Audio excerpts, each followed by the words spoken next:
Do you know what happens next? Neither do we. We try to find out by looking forward with our monthly musings, questions, and occasional predictions on what's happening in politics today. Welcome. I'm your host, Charles Ellison of the bnote.com. I'm here with my co-host, Stephen Hankin of Lincoln Park Strategies and Trendency, and Justin Wallen of J. Wallen Opinion Research. Always good to see you, my brethren. Great to see you. All right. Excellent. All right. So, okay. The longest government shutdown ever in U.S. history finally ended, but we'll probably brace for another one, right? You know, we're going to have another one at some point. It's coming. I'd like to talk about that first. Where did that leave things in Congress, you both think? What's the deal here? Is everything built on a promise that Republicans offered? Stephen, I'll start with you. Did Democrats really fold? And how is that affecting their leadership? Yes, they did. And I mean, I don't know if it's how much of an effect it's going to have I'll call it in the short term, other than, you know, internally, I'm guessing there's a lot of, I'll say, lack of trust. Certainly, I think the bigger divide, at least my general sense as an outsider, is more between the House and the Senate versus what's happening within the Senate, although I'm guessing there's a little bit going on there. But I think, you know, also the voters and supporters, and certainly the, you know, more base Democratic voters are feeling very disconnected from the current leadership and feel, and I'm going to argue rightfully so, like basically just, you know, on the heels of a really good election night, Democrats were feeling good, had the wind at their backs. The president even said the shutdown hurt us and caused some of these losses. And then, you know, with less than a week, just folded and got barely a thing out of it. So it was tactically stupid and also just tone deaf of sort of what was going on out there. So let's look at Republicans. Justin, where did this leave Republicans and Donald Trump? You figured they're still hit with low approval ratings. And my other question is that the Affordable Care Act subsidies and SNAP benefits do reach a sizable number of Republican voters, not the majority of Republican voters, and the majority of Republican voters aren't on SNAP or Affordable Care Act subsidies, otherwise known as Obamacare. So does that create some sort of rift between those voters and Republicans vying for continued control of the Congress in the upcoming 2026 elections? Well, yeah. I mean, there are much more Republicans who are on ACA or on SNAP or on these different programs. That's expanded tremendously. You know, the proportion of folks who are beneficiaries of these programs in the last election. So that's a challenge, and I think Republicans have done a poor job of illustrating the problem that we face, and that is that, you know, health care and Affordable Care Act care is neither affordable nor care. Really, it's junk. And I think they've done a poor job of illustrating that. It doesn't really do the job it was told. It doesn't do the job it was promised. Not that we had the greatest healthcare system in the world when this got reformed, but I think by any measure, this has been a failure. And Republicans don't illustrate that. They don't have an alternative. They don't have a better way. This is a problem. This is a problem that's going to feed into the question of affordability, which really is the issue. You know, I agree with Stephen that in terms of the long-term consequences of the shutdown itself, there really aren't political repercussions. I mean, the voters' memories are very, very short. November's a long, long way away. Certainly is going to impact, you know, as you said, I think the base of Democrats, I think they're really struggling. I don't understand why they conceded their advantage after the election. I just don't. And not that, you know, shutdowns really help one party or the other to a degree, but they were, for all intents and purposes, they were winning or in a very good position, and they kind of just threw it all away. The affordability issue I am shocked that the administration has exposed its tone deaf ear to this and fallen into the same trap that administration after administration has fallen into when they talk about household economics. And when people say that it hurts and they can't afford more and that they're struggling, presidents, whether they're blue or red, seem to say, no, the economy is great, because they're confusing the stock market with what happens around the dinner table and the costs that regular people affect. And it is extraordinarily tone deaf, and it will be met with real ramifications and loss if if President Trump continues to say that this is a made-up fabrication of Democrats. He will fail. He'll get kicked right in the teeth, and it'll hurt.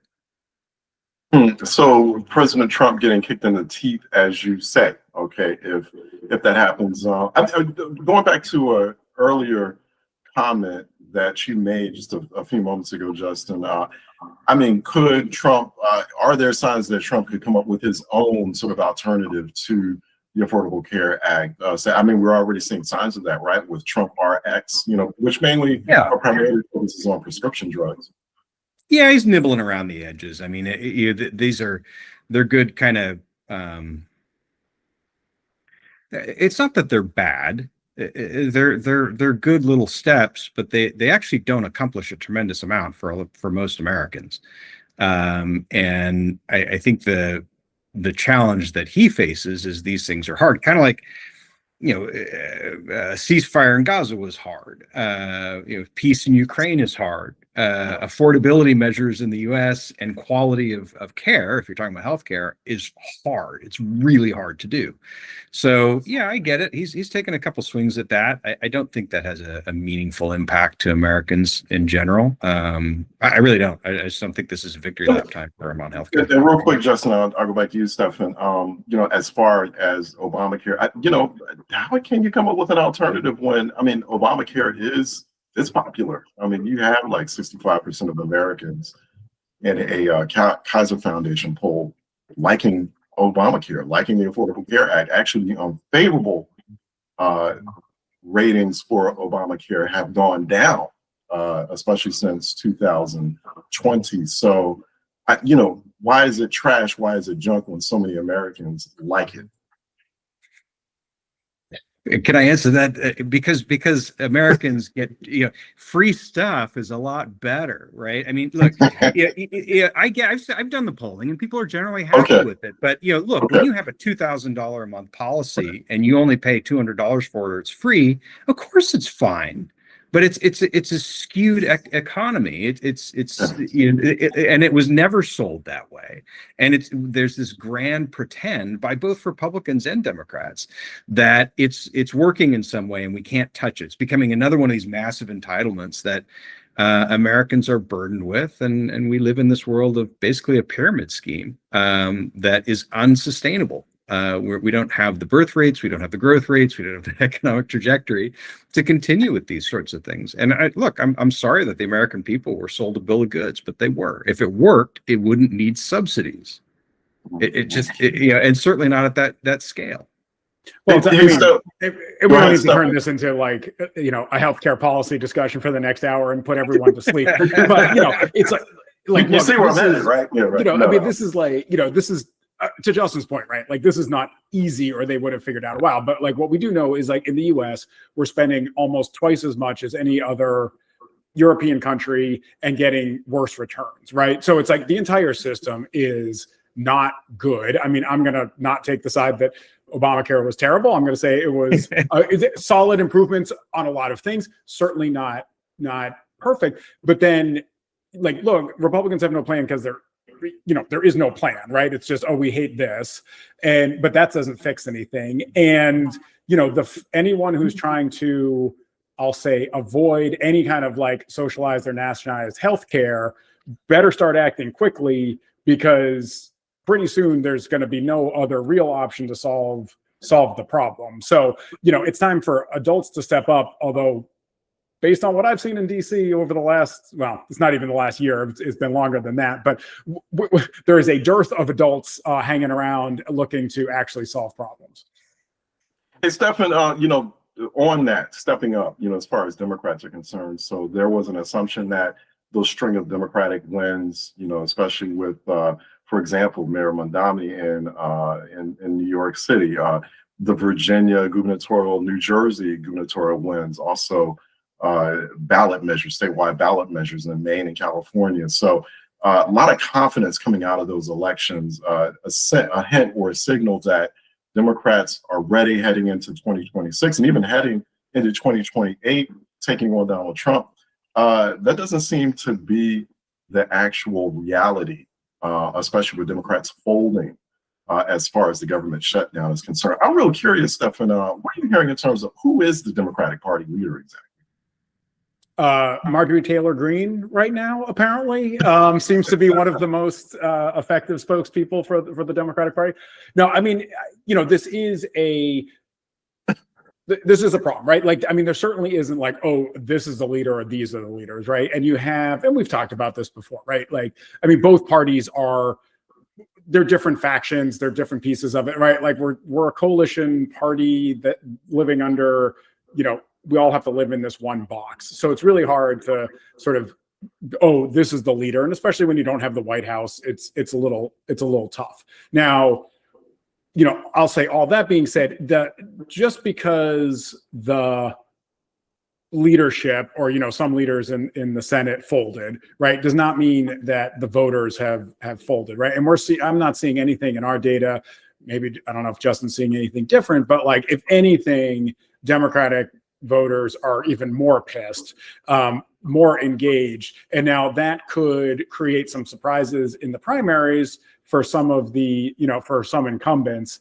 But as of right now, still seeing the wind behind Democrats' back. Long way to go till next November. So not like, oh, because, this is happening right now. And I think, who just came out with, was it like a Marist poll or something like that? I mean, this felt a little rosy, but, I think had the Democratic congressional generic at like plus 15 over the Republicans, which I haven't seen in, I don't know, over a decade, I don't think. Maybe like 06 was the last time it was anything like that. Again, that might be an outlier. But, that's where things are currently heading. And we are, generally leaderless, and obviously people are stepping in for pieces of it. You see Gavin Newsom, governor of California, obviously being very front and center, especially on social media. Tip of the hat to his social media team. But he's like, he's bringing the fight to people, and people like that.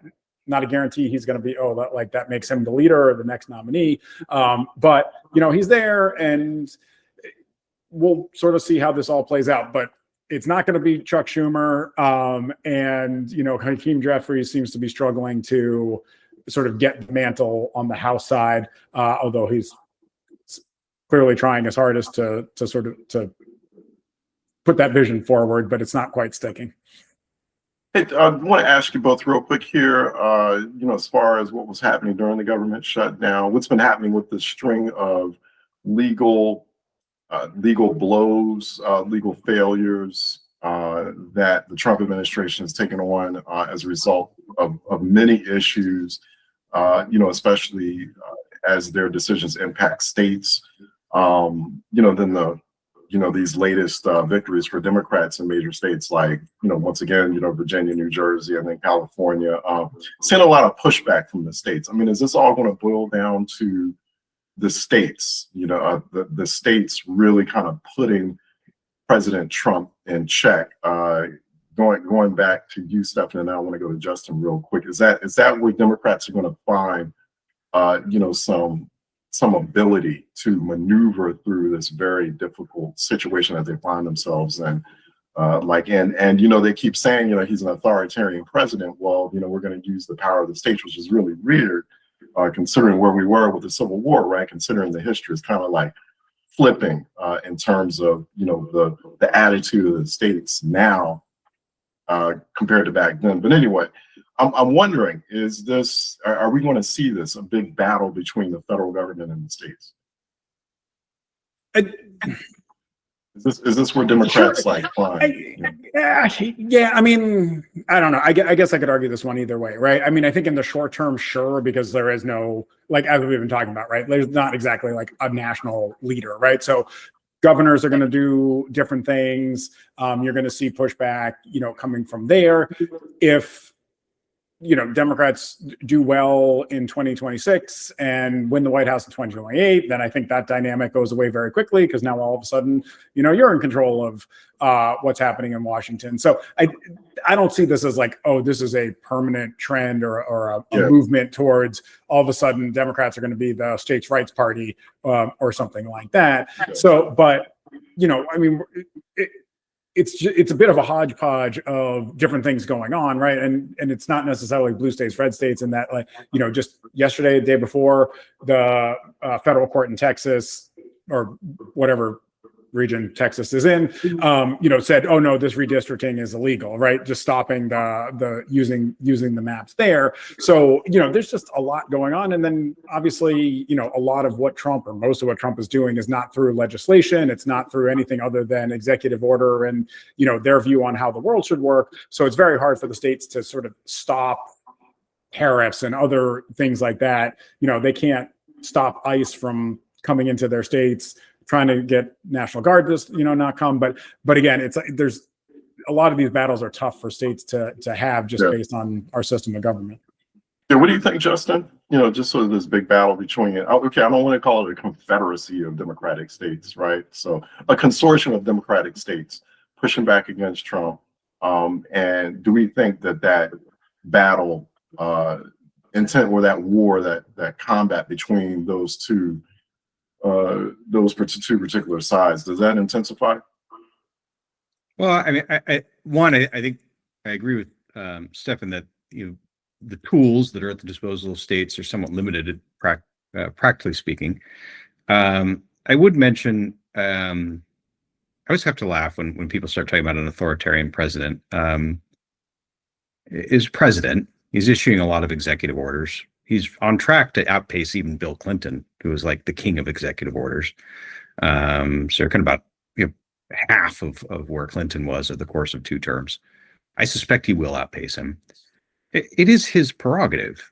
There is such a thing as a presidential executive order. That's not undemocratic. That's part of our system. If you don't like it, well, all right, that's different. That's a legislative issue to address. I think people are upset because Congress doesn't do its job largely, right? So presidents tend to default to this hammer. We can quibble about the frequency of it. We can quibble about the implementation of it. I think a lot of Americans have a hard time seeing what they see as very heavy-handed tactics in terms of immigration policies and enforcement. Those are all up for argument.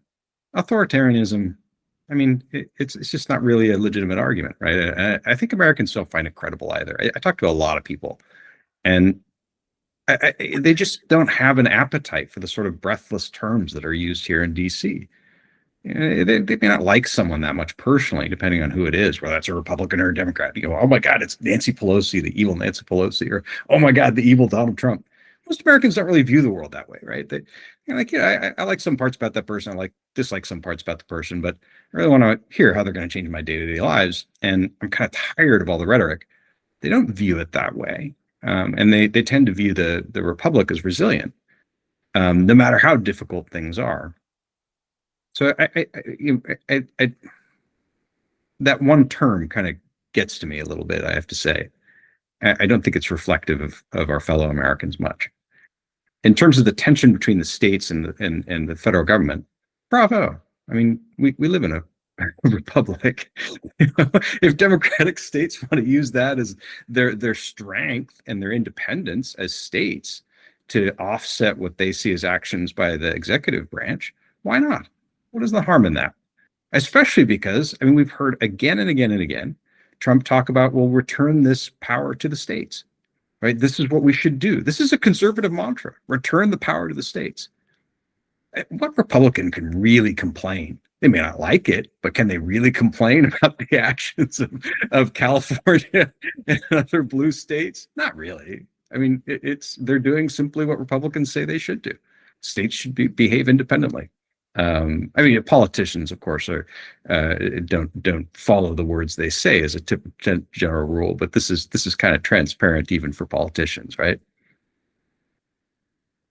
Definitely some fodder for historians, looking at what we call it federalism, right? In terms of, that constant friction between the federal government and also states. So I like to see how that plays out. I do want to get on to, before we take up too much time, the Epstein Files. Okay, so we're going to get to that at some point. Epstein File, oh my gosh. We get to it in 30 days. I mean, we're all waiting to basically.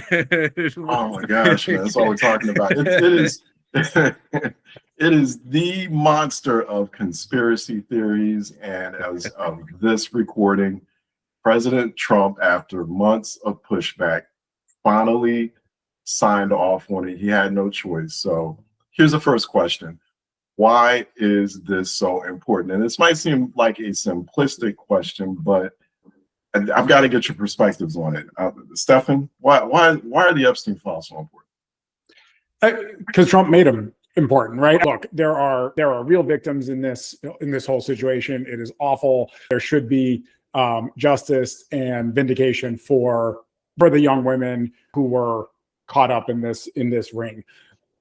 So I'll say that stated, right? Now, just looking in the political, Trump's general MO is, I will be corrupt as hell, but I'm just going to tell you about how corrupt I'm being, and then therefore it's not viewed as corruption because I'm telling you what I'm doing. So it's like, oh, I'm going to fly to the UAE and they're going to give me a jet. Like, cool. And I don't really care what you think. So he doesn't ever pay the price, just given his, I'll call it brazenness and openness about what he's doing. And then from day one with the Epstein Files, he's acted like a politician who has something to hide, right? So so he has just caused this attention. I mean, also coupled with the fact that this was a darling conspiracy of the far right, that this was all all the Democratic leaders are in here, and it's all the people who own media or whatever are in these files. We need to get it released. I mean, Kash Patel, Bongino, from 2021 to 2024, this was a conspiracy theory du jour, right after the COVID vaccines and all of us having chips in our brain because of the vaccine. And then all of a sudden Trump gets in office and it's like, oh no, it's not a big deal. No, we don't need to look at that. And and then you had all these people who had just made a 3-year career out of talking about what should be in this file, and then you couple that with the way that Trump's behaving. So it turned into a thing, and it clearly bothered him. So Democrats just kept poking the bear, because why not? I mean, politically solid. Although I'm not holding my breath that we actually see anything anytime soon. There's zero chance that they're actually going to release much other than a couple of redacted pages. Is what my guess is. And with this too, Stefan, real quick, shouldn't Democrats be careful about what they ask for if there's some hope that we're going to find something really revealing, in these Epstein Files as far as Trump and Republicans are concerned? Because definitely Trump. Go ahead. Yeah, I think the correct stance and the only stance and the moral stance and the right thing, all the whatever adjective you want to put in there, is just look, open up all the files. Who's ever in there should pay the price. Doesn't matter who the hell you are, Democrat, Republican, Independent. You should pay the price for what you did. Whatever we learn when these files come out, and you stick to it. Period. Even if they're more Democrats than Republicans, send them all to jail. So, yeah, and we're already saying some of the consequences of that. Once again, as of this recording, a former Clinton administration official, Larry Summers, he's already suffering those consequences.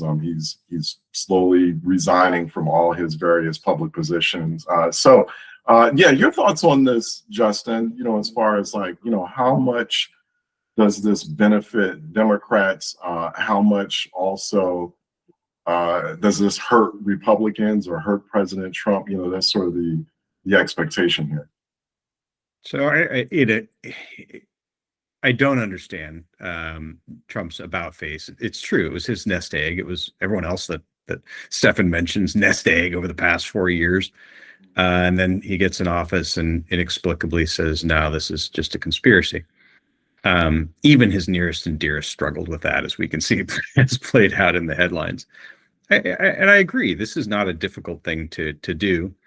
Unless, you're really guilty or your close friend or family member is guilty. I'm not suggesting that that's the case, but people cover up typically for personal reasons, right? They just do. That's human nature. And the problem with it is when the cover up is public, as it has been, because it's not like these things were unknown. They've been known about. We just don't know what's in them. Then it just continues to create this perspective that you have something to hide. So from a political perspective, certainly exposing it makes sense. And come on, let's just face it. I couldn't agree with Stefan more from a human perspective. Get these things out there and let the chips fall where they may. So what, you're powerful and you're wealthy and you're not supposed to be subject to the same rules of decency, rules of law. Let's face it, rules of law about the vulnerable. No, I don't ascribe to that. If you're tied up into this web, then let it hang you. Let's see what happens. Is there a danger for Democrats? Yeah, clearly. This is a New York, wealthy New York guy with a lot of web. I don't think the core of his friends were the hunting, shooting, and fishing type. he was living in the bluest city in America. Very wealthy, surrounded by very wealthy folks. And those, in New York City, those tend not to be GOP, but clearly Republicans were in his orbit to some degree or another. Look, everyone wanted them open. They should be open. Let them be open. Let the chips fall where they may. You know what? I wonder too, Justin, going back to this, it's taking up so much bandwidth, the Epstein files. I mean, how much does and Steph, not continue on this question, how much does the American public really care about this? Because it's just consuming. It's like the big headline every day there is, in all the major publications and all the political conversation and discourse, it's Epstein files. For me personally, it's a bit exhausting because, well, what else is there to talk? Isn't there other stuff we need to focus on? But it's the Epstein files. Like, how much of the public is really concerned about this? How much should the public really be concerned about? It is a very, very small proportion. And all the research that I do, it just doesn't rank. And we ask about it. What's the most important thing? What are you going to vote on? All these millions of different things ways that we get to get at it. It doesn't rate. What rates is, again, affordability. And we're in a world now that what rates isn't just affordability, but the diaspora of affordability. Where does healthcare rate? Where does energy prices? Where do energy prices rate? Where do utility prices rate? Where do housing prices rate? All these things. These are now. Before it was just affordability, and at the beginning it was jobs of the economy. Now it's affordability and jobs of the economy. Now it's this 10 different layers of affordability that we're measuring and tracking over time. All of which were in the top 3 issues that people are most concerned about. So. No, this is not something that Americans are making their voting decisions on in a meaningful way. They have more important things to worry about. Yeah, but then it's like the same thing. I agree 100%, right? But now this arguably, again, just putting everything in political talk here, right? Like which just makes us terrible. Or I'll speak for myself. Makes me a terrible person. But it's like, look. The Americans care about affordability. They care about putting food on the table. They care about, getting their kids a decent education and hopefully being able to maybe take a trip at some point in time that they want to take if all the cards play out right. The Epstein files are like, thing, number 1,552 for most voters, but right now, Republicans are in charge of everything. And if Republicans are just for talking about the Epstein files, because that's what everyone talks about, this is ultimately likely going to be a good thing for Democrats because the Republicans are not talking about what people actually care about or what's really affecting their lives. And that typically works out better for the party that's not in charge. So, the more they're talking about this thing, I'm going to say the better off it is for Democrats because they're not talking remotely about the issues that actually keep people awake at night. Is this also some kind of distraction? So because this is an unproductive Congress, the current 119th Congress, as it stands, is among the least productive so far, and so is is this like a red herring? Is this just to keep the public distracted? And so, because there are other big issues that are happening now, especially we may be going to war with, or at least getting into some deep military conflict in the Caribbean, primarily with Venezuela. So people should be talking about that. Either one of you jump in on that. Yeah, no, I mean, but again, it's, the best thing for the party that's not in charge is that the conversation is not about anything that people care about, right? So that everyone in leadership just seems disconnected, like they care about other things. And, and it's just like, hey, give them enough rope to hang themselves with. Terrible analogy, but like, I don't have a better one. And, just let them shoot themselves in the foot. So, again, from like the political perspective, it's like, look, just keep talking about and doing the dumb things that no one cares about or supports. And like, we could probably count on one hand the number of voters who were really concerned about Venezuela going into the 2024 election. But here we are bringing our largest aircraft carrier down to the Caribbean, right, because of a country that most people probably couldn't find on a map. Yeah. Justin, what do you think, a distraction, red herring, just get the public, talking about something else, kind of keeping them distracted from, we're getting ready to go into, we're using the largest aircraft carrier in the Caribbean. We've got like major military assets that are moving about in the in our hemisphere. So, something big is about to happen. I don't know. That's what we should be talking about. That seems like a daily headline to me. Yeah, I mean, it definitely should be a topic of conversation, right? And it certainly would seem to be a topic of conversation among the Republican core, or seem to be a likely one, since it's a very, we're given to believe it's a very America first kind of space and inwardly, domestically focusing kind of space. I think we give too much credit to our elected leaders to suggest that they're kind of doing a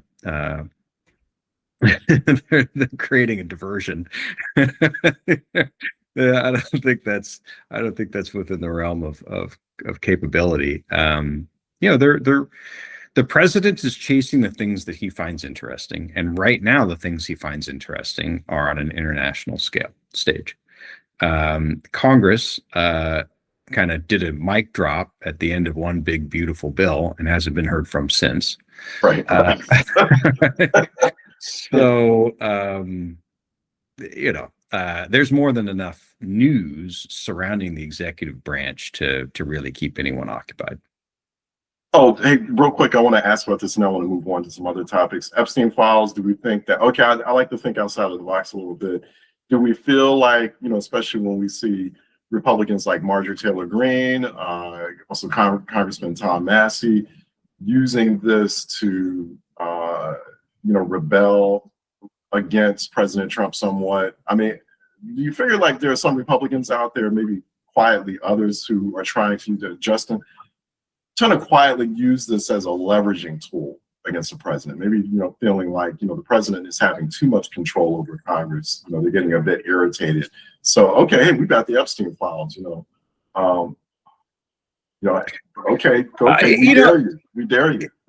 Yeah, I mean, it's first off, these are highly personally driven personalities, right? They love the limelight. So it's not like they're shying away from being in the news, whether it's negative or positive. Second, they are looking 3 years on down the road.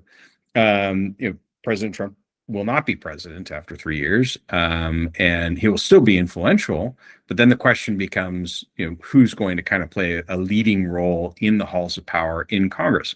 And I think people have seen and taken notice that you can defy the president publicly and really quite messily, and emerge to fight another day.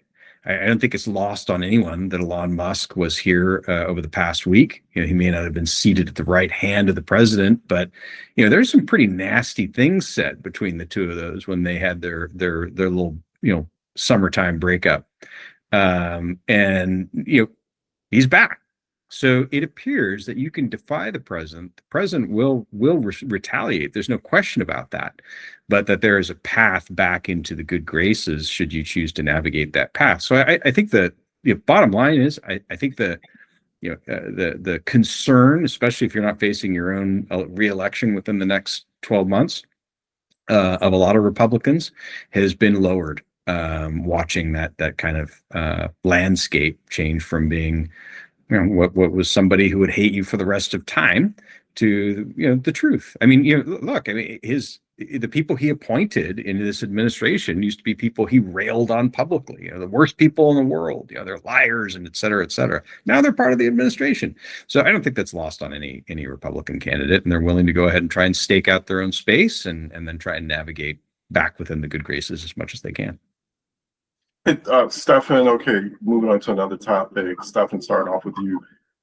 Okay, we got Venezuela, we got Ukraine, we got the Saudi prince visiting Washington. Now we've got the president commenting on violence in Nigeria. We've got all these different foreign policy crises. It seems, or there is a sense, that the president is being drawn into geopolitical conflicts or geopolitical tensions. Too much of focus on foreign policy. He was supposed to be the American first president, according to his MAGA base. According to folks outside of that, average Americans, he's supposed to be the president focused on affordability, as Justin was just saying earlier on, and consumer prices. Is he focusing too much on foreign policy at the expense of American focus or average American focus on affordability, consumer prices, on domestic policy? Yes. But so there's like a long history of, I can't think of the last president who didn't come into office talking about focusing on the US and getting pulled into international issues relatively quickly, right? I mean, it's a big complex world. This happens. Now, I would argue that he's bringing a whole bunch of crap onto his plate that doesn't need to be there, that just doesn't look good, right? So, okay, Ukraine, definitely not a Trump created problem, right? But it's now, there. I forgot to mention Gaza, right? Yeah, and Gaza also, like, that issue has been going on for decades. Again, like, the Venezuela thing, I mean, that's just a self-created, like, oh, we're going to focus on this. And again, as I mentioned before, right? Like, this is not a country that was on like almost anyone's radar. Like, he came in, it's America first. It's all supposed to manufacturing here. And now if he's just walking, running around trying to solve the world's problems, especially problems that people weren't even aware of, I cannot imagine it's going to land well with a lot of the voters that support him. Yeah, what do you think, Justin? Is that really hurting his relationship with his base? Because they were expecting America first. They're not expecting all of this focus on foreign policy issues. They felt as if that should be secondary, like way back there in terms of priorities or even focus or thinking. They're like, last thing we want to think about is foreign policy stuff. So is that really, as we're hearing, hurting his relationship with his base? Absolutely. Yeah, absolutely. It's not that there's there is an allergy amongst a core group of Republican voters, certainly among kind of the MAGA movement, towards foreign entanglements, if you will. But the exhaustion with U.S. involvement in conflict is real, and that kind of covers all parties, including independents. There's not a whole lot of appetite for that. The real problem is this really clear juxtaposition of an intense focus, weekly focus on name your foreign kind of engagement, whatever it might be, that is in the orbit of the president. Meanwhile, again, and I know I keep beating the dead horse, but it still has some life in it. That's not what Americans are worried about. Just like they're not worried about Epstein. Epstein, terrible, rotten guy by all accounts. Terrible, rotten things going on in parts of the world. And on a humanitarian scale, outweighs perhaps, objectively, the considerably lesser problems that we face in the United States.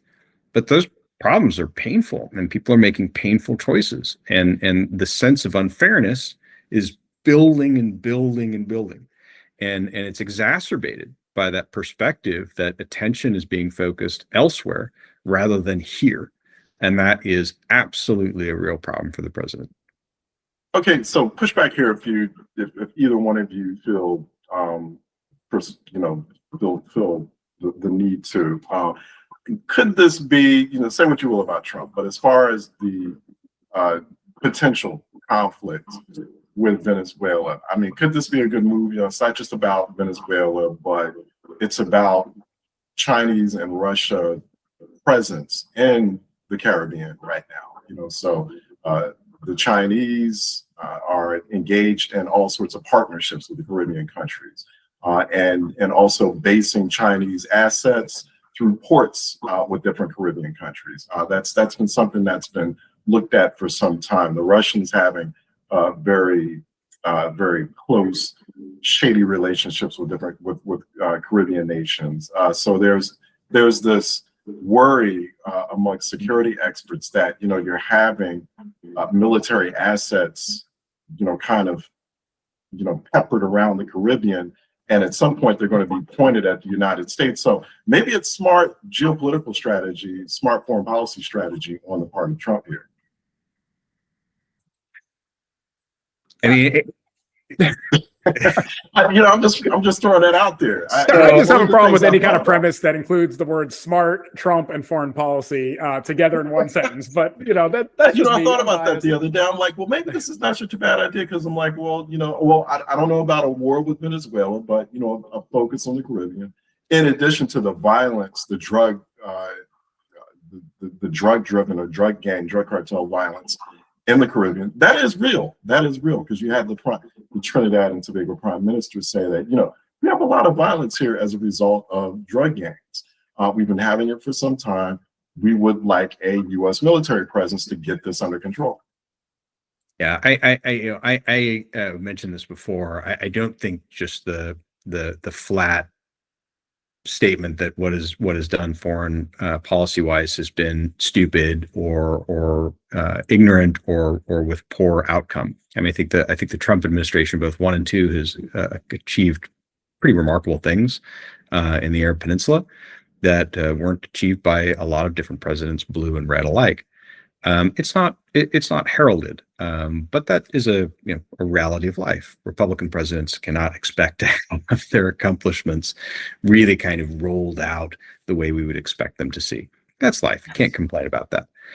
But is there a role for the United States throughout Latin America?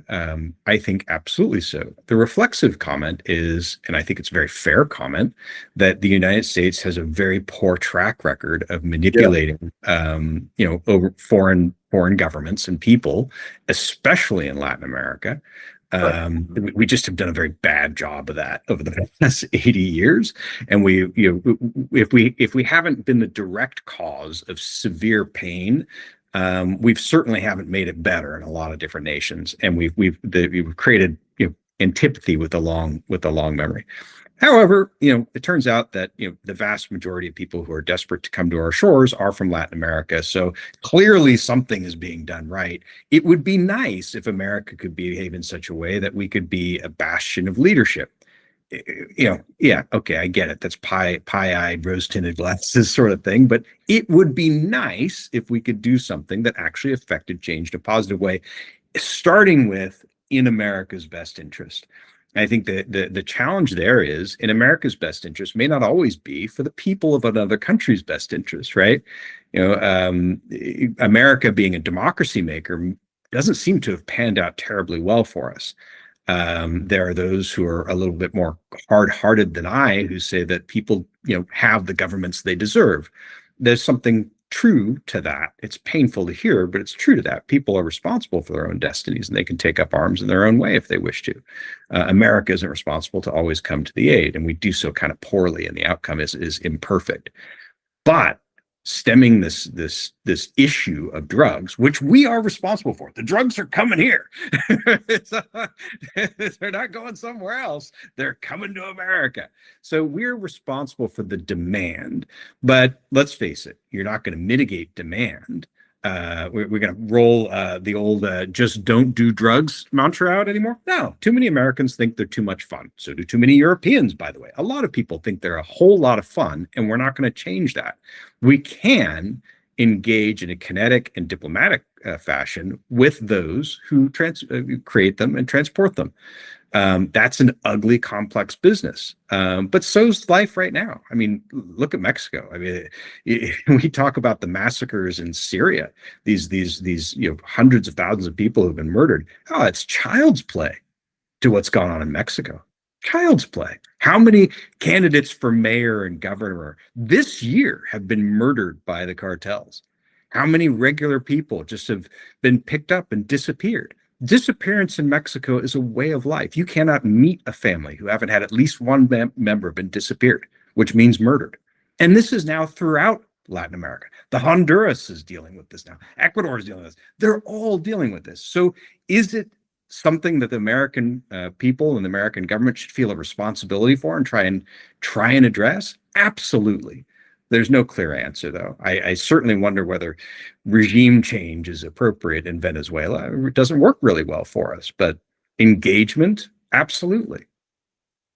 Hey, Stefan, we are seeing the release, as of this recording once more, we're seeing the release of Labor Department statistics showing that there is an increase in hiring. Apparently, there was an increase in jobs this past month. And so here's the first question, Stefan. Can we really trust those numbers? You know, like the newer Trump administration, there's been some turnover that's been happening. And that's an understatement. There's been some turnover that's been happening in the Bureau of Labor Statistics. And so, you know, and a lot of different external, outside, independent analysts are saying that these particular numbers now might be fudged. So can we really trust those numbers? And how much could these numbers influence or perhaps even boost Trump's approval ratings?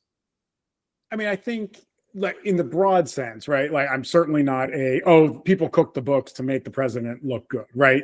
Now, you know, what he's been doing across the government, and especially in the Bureau of Labor and Statistics, is, like, you know, they're way undermanned.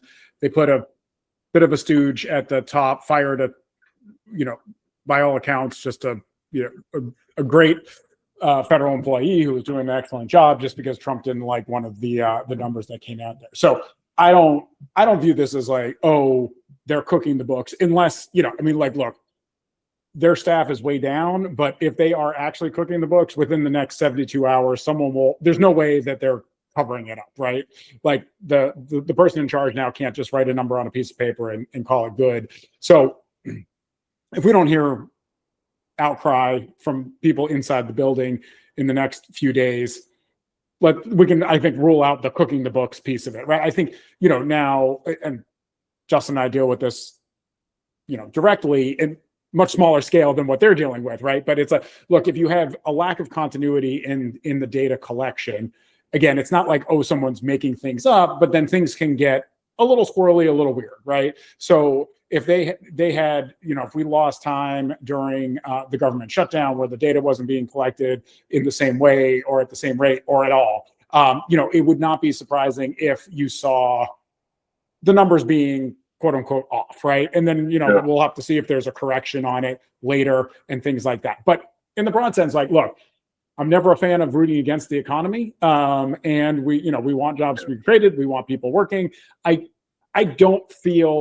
I don't believe, at least, Justin might feel differently. I don't think any one number, like the jobs number, really is what voters look at, or it's how they're feeling, right? So what the jobs number is if you have multiple months in a row of good job growth, it just presents a positive vibe that just sort of matriculates out, right? And then people start feeling it. But what affects people is how they're feeling about their job, how they're feeling about their career, how they're feeling about their finances. And none of those are looking particularly rosy, at least in our data, and haven't for a while. So, you know, just because this month was up is not going to translate for the vast majority of Americans as like, oh, well, I now feel better because there were 129,000 new jobs or whatever the exact number was. What do you think here, Justin? Does this strengthen right now the president's position, you know, having these types of jobs numbers? And, you know, and also I did see, I think it was last month, I did see numbers coming from human resources company, I think ADP, right? ADP, which was saying like jobs numbers were just flat. So, you know, you're saying a number of banks private analysts who are saying, well, jobs numbers aren't really, they're not increasing. They're like kind of flat. I remember seeing one analyst saying they're kind of ticked down slowly a little bit. So I don't know if that's anything of value, because these are privately released, or numbers released from private sources. But your take on it. First, I mean, I agree that these kinds of stats don't really have a meaningful impact on the way voters think. Not in contrast to what they perceive and feel like themselves, right? If we were in a better economy and these numbers came out and they're saying, well, things are getting better, that actually has a kind of I think Stefan put it well, kind of a vibe, a halo effect towards that perception that things are doing well. It just kind of adds to the pot. Right now, it's just noise to the average voter. Now, objectively, in terms of how is this doing for the president, it's hard to say. I mean, the unemployment numbers, unless I'm wrong, correct me if I'm wrong, they're around 4.5% right now. Before the pandemic, when President Trump likes to kind of juxtapose any performance with how America was performing just prior to the pandemic, we're at 3.5%. So by the president's own measure, we're not doing as well, and that you just can't get away from that. And the reality is, you as a president or as Congress or whoever, you can kind of try and pass the buck and say it was the previous administration were doing better than we were, but that argument doesn't really hold water, right? You own the numbers that you have. I just don't think this has a meaningful impact. Economic numbers, stock prices numbers, these sorts of numbers have a meaningful impact on the electorate as a whole right now, given the state of pain that people feel. That changes, then these will have, as the degree of pain subsides in everyday life, the degree of importance increases of statistical numbers. Right? They're high class things, right? Right. You can focus on them when you have the bandwidth to focus on them, but when you've got more important things to focus on, then they're just noise. Justin and Stefan, I want to ask you about this, and then we'll end up soon. Republicans have a really easy job when it comes to messaging to their base, because it's primarily like a wider demographic, right? I mean, just being honest here. Stefan, Democrats have a much more difficult job because they're messaging to, or they're trying to persuade a much more diverse coalition. There's a lot of competing interests there. When it comes to the economy, you have different needs here. So I just, there are serious problems that Democrats have in trying to come up with an overarching theme that's positive about, okay, well, this is our solution for all of these affordability problems that Justin was talking about. That's true. I think the prime issue in America today is affordability, housing affordability, consumer price affordability, just affordability across the board, energy prices just going up. So what sort of idea can Democrats come up with to say, like, we've got you, here's the one silver bullet that can go up against the affordability crisis? I mean, I think silver bullet, probably too much to hope for. I mean, like, look, again, it's a very complicated thing. And, it's not just, just do this, pass this one piece of legislation and everything will be great, right? But from a messaging standpoint, where I think the Democrats have always, for ages, always fall, I'll call it short, is the lack of broad inclusion in the messaging, right? So, and what I mean by that is, if you're talking about, kill the rich, tax the rich, let's make sure that affordable housing is more readily available. I'm not arguing against any of those policy, the policies, but it's how many people feel directly affected by what you're saying, right? So what you want to do is you want to broaden out, and you want as many people as humanly possible to think that it would be good for them. And we could go back to like the ACA, and so much of the talk was covering the uninsured. And again, I am 100% on board with making sure everyone humanly possible has health insurance. I think that is absolutely should be a goal. But if that's how you're selling it, anyone who has insurance feels like it doesn't really apply to them, right? So instead of talking about, oh, we need to make sure like rich people pay more taxes, sure. Yes, on board, right? But talk about simplifying this tax system, right? Talk about, hey, like this whole treating like different kinds of income differently, and you only tax, like pennies on the dollar when it comes to investment income. But if you have a W-2, you're getting taxed at like 30%. Like that's bullshit. Like money, income is income, right? It doesn't matter how you make it. It should all be taxed the same way. I have now said something that applies to 70% plus of the American public, because most people just have W-2s and are filing their simplified tax forms. And that's how they need to start approaching this, of stop worrying about the groups that you're trying to help per se, and broaden it out. And that helping the groups you want to help is sort of like, it is a bonus part of what you're doing, but don't focus on that when it comes to your messaging. The messaging needs to focus on the largest group of people humanly possible. Great. I don't want to take up too much more time. Really appreciate you both always, and great discussion, great, lively, sometimes provocative discussion here with our panel, our esteemed panel. And so you have Stephen Hankin, who is to my center left. I guess I could say that. Founder, president, Lincoln Park Strategies, also founder of Trendency, and Justin Wallen from my center right, who is founder, president of J. Wallen Opinion Research. I'm Charles Ellison of the bnote.com, also founder, director of the Civic Literacy and Media Influence Institute at Learn for Life. And we are signing off. You can find us, by the way, at thebnote.com and on our respective LinkedIn pages.